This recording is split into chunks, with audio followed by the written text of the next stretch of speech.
Hi guys, and welcome back to the channel. So I'm going to do a quick nearly 1 year ownership video. I've had the car for 1 year when we get to the end of April. We're currently in March, and I just thought I'd go from tip to butt and go through every modification I've had, and then talk a little bit about the ups and downs of owning a McLaren, because it's the first McLaren I've ever owned. So obviously I have a 570 GT.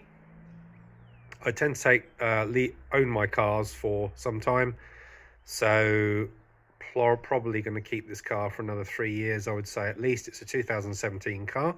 I bought it with 14,000 miles on it. It's currently got 21k on it, so I've put that mileage on it myself in the last year. The majority of that was 4 extended Welsh road trips, plus another random selection of even driving to work and various other bits and pieces. So I like to use my car, and I ultimately believe that mechanically they stay in better condition that way. So first of all, we'll go through the mods, and then we'll talk about the ownership experience. So starting at the front, I've obviously got this 4-dot number plate. That's been great. It's fitted nice and flush with the front of the car. Works brilliantly. Little personalised upgrade, radiator grills. So I fitted my own homemade radiator grills made out of black anodized aluminium. I've even changed the little plastic securing pegs. They work brilliantly. They keep a lot of crap out of the radiators and make them much easier to clean. I've even coated them with the G-Technique coating, so they're not as susceptible, should I say, to dirt sticking to them. The whole car is PPF'd. I bought it like that, and to be honest, it's been a boon. It doesn't seem to get any scratching or stone chipping. There's 1 or 2 little tiny nicks, but practically none really, considering the mileage that the car's done. So people question PPF. It's the first car I've had that's had full PPF, and they question its validity because of the cost involved. But I think what you need to take into account is not only does the PPF protect the paint, but it also makes it more durable, because the PPF, the very nature of it, its elasticity makes it much more resistant to scratching and stone chipping. On top of that, the car has a G-Technique halo coating. That's a ceramic coating specifically designed to work with vinyl and PPF. That's been on a year. It works brilliantly. Sheds dirt and water fantastically. If we come around the side of the car, so one of my recent projects I've talked about, so I replaced the wheel bells with these gloss black ones. Really happy with those. Seem to be wearing just fine at the moment. You can also see that I have titanium wheel bolts. These are from an American company called Acer Racing. Really good value for money, especially compared to the genuine MSO ones, which are about £1 a set, which is crazy. These are still crazy price really, but 300 quid a set is a good discount compared to the McLaren ones. I don't know if you can see in here, probably not. Yeah, you can just about see it in the background, but there's a yellow suspension spring in there. So my car sits on KW springs. It's basically lowered. It was a suspension setup provided by Litchfield, so it's at their recommended height. The car is also fully shimmed and geoed. We had a bit of a pain getting the right width spacers to work. I ended up doing it myself in the end. So you can see in here I do have spacers fitted. They are my own custom width of 8mm, and they work without rubbing, unlike the original Litchfield ones. The car also has some internal cosmetic upgrades. So we have here my steering wheel, which was done by Royal Steering Wheels. Fantastic company to work with, incredibly good price. So originally my steering wheel was full Alcantara. I didn't want that because I find that it wears. While I was getting it changed, I also decided to add some colour to it, because obviously I have yellow seat belts, yellow speaker cones because of the BMW speaker system, and yellow calipers. I thought yellow would look nice on the wheel, so I had the top notch added as well as the yellow stitching. and then the leather on the 3 and 9 o'clock positions. Also here is my mobile phone mount.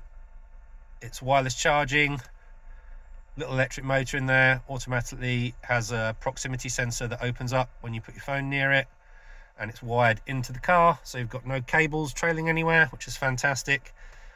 Brilliant little homemade piece of kit. I made the bracket from flat panel aluminium, sprayed it black. I am reasonably skilled with sort of craft type things, but I'm really pleased with the result. No screwing involved with regards to screwing extra holes in the dash. Mounts to 2 screw fixings underneath the iris system that are already there, and it works faultlessly, and really happy with that. I don't have to think about where the phone goes. Coming back out, the car has also got a stage 2 tune on it. That was from Litchfield. Produces about an extra 100 newton meters of torque and 650 brake. It has been completely reliable since I've had that done, cross fingers. Exhaust system is upgraded too. You can just about see some of it in here. So it's a Larini GT1 system. That's Inconel clad. And then on top of that, it's got Larini sports cats, which are 200 cell cats. Lots of tiny details on the car because I am completely anal like that. So you can see I've got custom exhaust brackets with titanium bolts and blocks. Coming back down the back of the car, I have custom exhaust tips, full titanium. They are made by FabSpeed and then customized by myself with the Mclaren logo. The only part of the exhaust system that isn't changed is this section here. So on the 570 you have the section between here and here, which is one separate piece for some reason.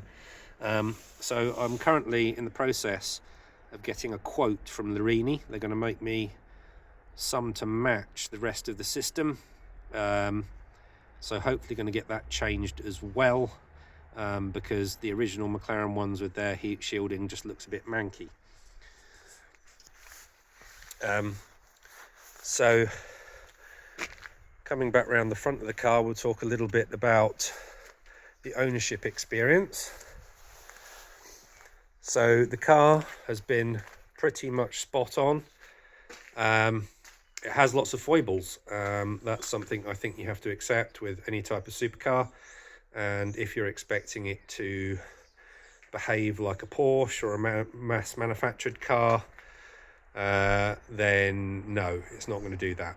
They're hand built, and I'd come from the Lotus community, and they have lots of little niggles and funny fits, but if you're a true enthusiast, I suppose,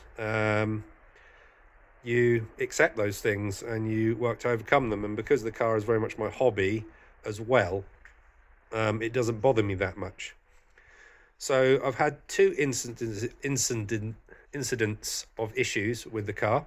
The first one was really of my own doing. That was when I removed the steering wheel myself to have it retrimmed, and the car was left for 2 weeks with the battery disconnected. And then when I reconnected everything up, it was fine initially, but then I found the battery wasn't charging. That was due to a software issue. It was eventually fixed after some messing around by completely draining the battery and rebooting it. And the issue, as with most of the battery issues on this car, is to do with the control ECU on the battery. Second problem was more recent, and again another electrically related issue. So basically the car alarm started going off for no particular reason, and I couldn't get it to shut up, and disconnected the battery. That didn't work because it's got a backup power supply. Eventually it randomly stopped, but at that point you couldn't get into the car without the battery going off. So called Mclaren Assist, because the car came with 12-month warranty from McLaren, and yeah, all props to McLaren Assist. Brilliant organisation, incredibly quick to respond. They came with a McLaren trained tech at my chosen time slot. Unfortunately, they couldn't fix the car on site, but they arranged to tow it from my home immediately, following morning immediately, to the nearest dealership. And it went to McLaren Hatfield, and to be honest, my experience with them was brilliant. The car got there on a Friday, and I wanted the car back by the end of the next week, which I know was a big ask, but it was my birthday, and I told them this, and they said, well, we can't guarantee it, but we'll do our best. But sure enough, first thing the Monday morning, I got an update video from them. They'd done a full inspection of the car, basically told me that everything else was healthy, and they had diagnosed that the problem was the door locks, which apparently is fairly commonplace. That the parts were available and that they would start working on the car the following day. So I basically got a call from them on the Tuesday afternoon to say the car was fixed and good to go, and that it was ready for collection. So I collected the car that Thursday from them. I had to get a train over there, but they're only about an hour from me, so it wasn't too bad. And yeah, as a bonus, they had, which I don't believe the car had initially, they'd fit the soft close door locks for me. So now, unless you've had them, or unless you know, you don't know, as they say, it's an amazing feature where you don't have to slam the door at all. You just like drop it closed and it clicks closed quite nicely. So that is the main and only issue I've had with the car. It drinks a tiny amount of oil, which I expect, and I just follow the guide in the owner's manual, which says basically check it every 500 to 600 miles. And it's used probably about half a litre. Yeah, I would say about half a litre in the last 7,000 miles. So no real issues there. The car will be going to V Engineering for its 12-month service. I'm actually going to switch over oils at this point, after having a visit to RE Performance and meeting the very impressive Ricky, and having had him work on my car and do a few bits and pieces.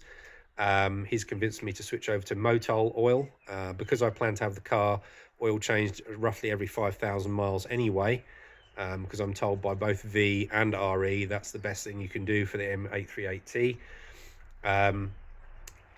It's a better choice than Mobil 1, has more additives, and just looks after your engine that bit better. A couple of other things I'm thinking of doing because I'm crazy. I've been looking into having the car mapped differently. Came across an American company called M Engineering, very highly internationally rated. Their maps seem to be quite different to a lot of the maps available, in the respect that they go much deeper into the reprogramming of the ECU, and they actually introduce a lot of safety features and monitor things like knock, etc., that aren't in the standard McLaren ECU programming. This, in theory, makes the map safer, but in addition, you do get more power, and as they say, more power fixes everything. It's another risk, I guess, going up a little bit more in power, but also I feel a little bit comforted by the fact that they get such good reviews, and there does seem to be a lot of safety features incorporated within their programming.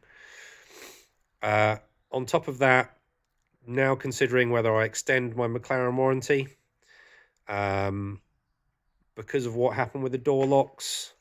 It's going to be £3,600 to do that. I think I might do it simply because of the security and the extra services you get, like Mclaren Assist, where you just don't have to think about it, it's all sorted. And you did get an A1 service from them, but I'll be deciding that in April. Okay, so that's it, guys. Just under 12 months ownership. Still a happy McLaren owner. I expected it to have some niggles. The door lock issue, obviously, it is, you know, coming up to a 6-year-old. Well, that's not really an excuse, is it? I suppose it was a fault. It was annoying, but it got fixed very quickly. Part of supercar ownership, perhaps.